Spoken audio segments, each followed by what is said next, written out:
It was just this Christmas that went by and things were getting busy. I had to start buying presents for my family. I had finished shopping, but I still needed to grab a present for my little cousin. She was not very hard to shop for since she was like 4. She liked things like Peppa Pig and My Little Pony. She really liked, and I say liked for a reason, Max and Ruby. So when I decided to look for a present, I figured something like a Max and Ruby DVD would have been perfect, since she liked to watch it on a daily basis. However, Christmas meant that most of the online DVDs were sold out on most places. I wanted to look on eBay as well, but figured I could not trust the condition of the DVD, what would have been in, so I was stuck in a rut for a while until that package arrived. I was home, still scrolling for a stupid DVD when I heard a sound of something being pushed into my letterbox. I caught a hold of it before my dog did and looked at the package. It seemed to be wrapped fairly badly, with what looked to be grease marks and stains on it. Like anyone would, I decided to open the package, and inside was something that I cannot explain. It wasn't Max and Ruby DVD, but I had not seen one like this online.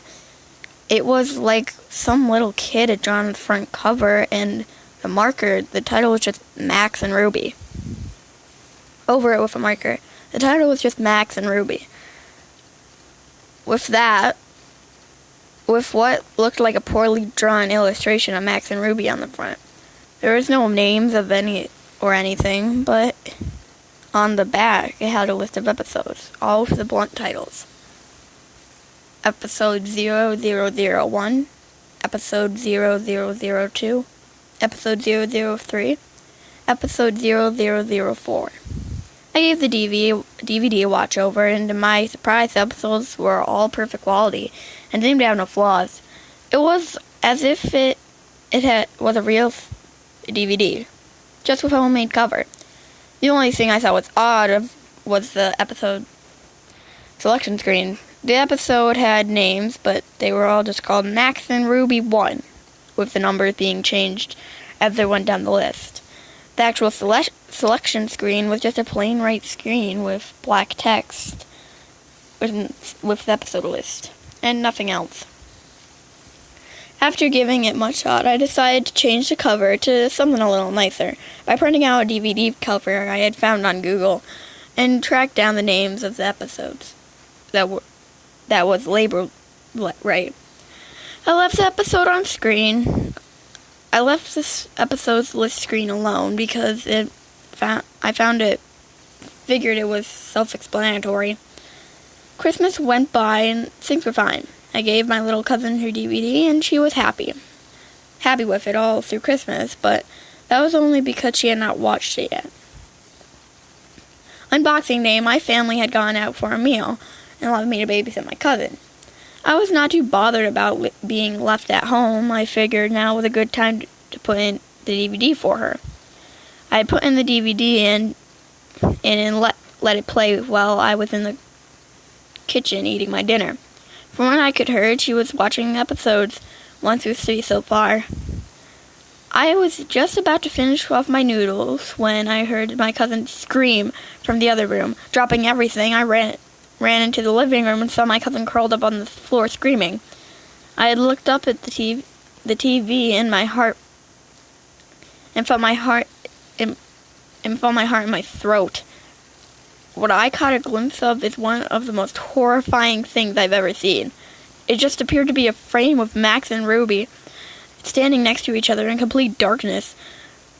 But what made it so horrible was their lack of faces. They had lost their noses and mouths, and their eyes were replaced with big black holes. The colors were a disgusting blood red, and there was a faint static in the background.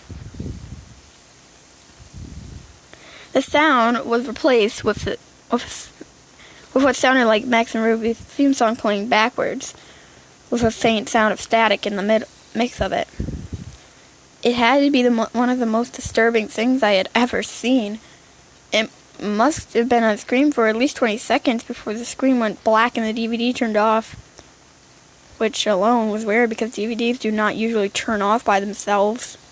I was able to calm my cousin down, telling her it was not real. She had had a nightmare as she had fallen asleep in front of the DVD. However, I knew in my mind it was completely real. My parents had rung me up to tell me they were going out for an all night, so this was going to be the best opportunity to look at the DVD more closely. I did not mention it to them, and as soon as they hung up, I grabbed the DVD and stuck it into my laptop.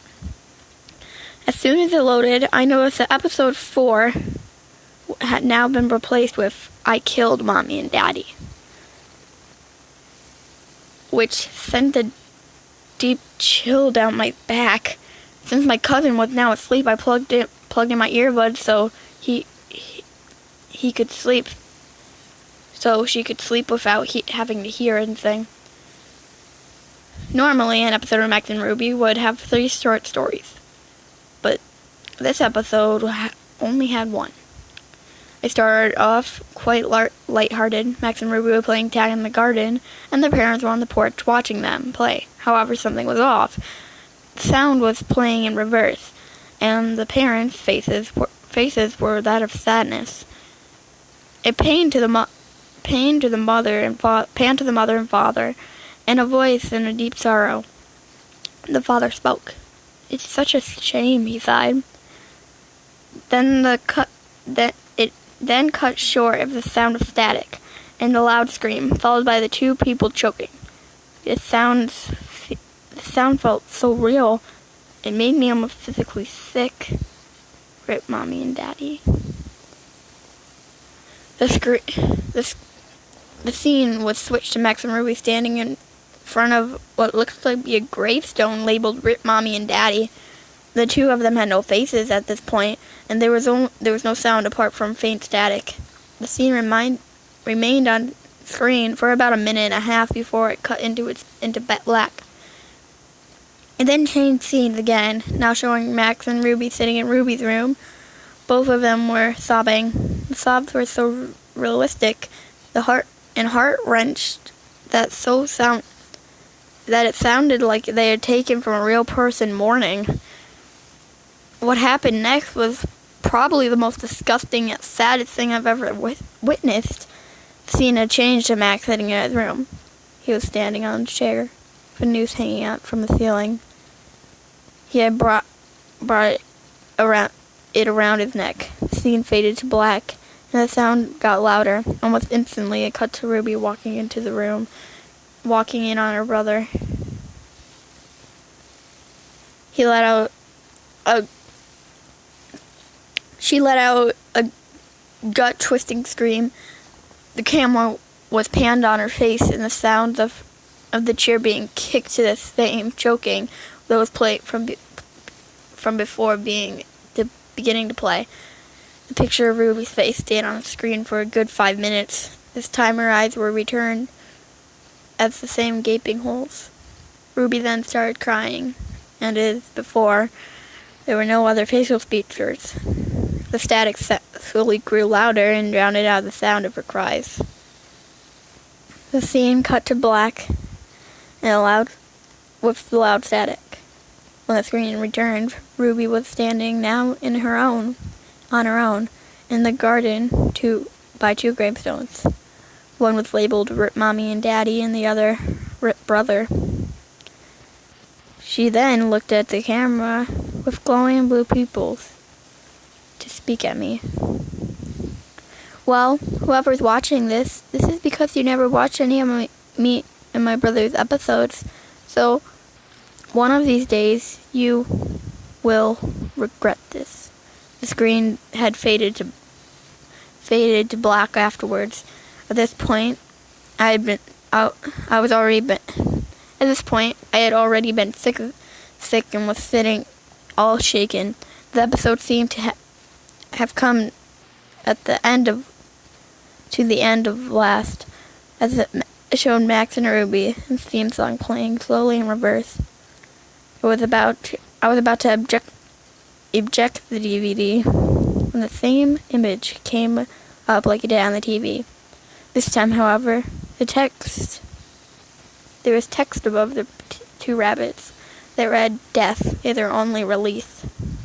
There were no credits or anything else. It stayed like this for a few seconds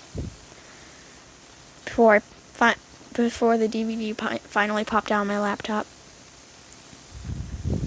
I sat there trying to comprehend what had happened. In my shock of fear, I made the stupid decision to break the DVD up as much as I could before leaving the house. Shut the pieces down the drain. Thankfully, I kept in a few screenshots and saved them on my laptop. The next couple of days went past without anything unusual happen. I had a few nightmares about the DVD, but luckily that was all. My cousin had gone back home along with the rest of the family. It was a late night, and my parents had gone out for dinner, leaving me to watch TV. I heard the sound of something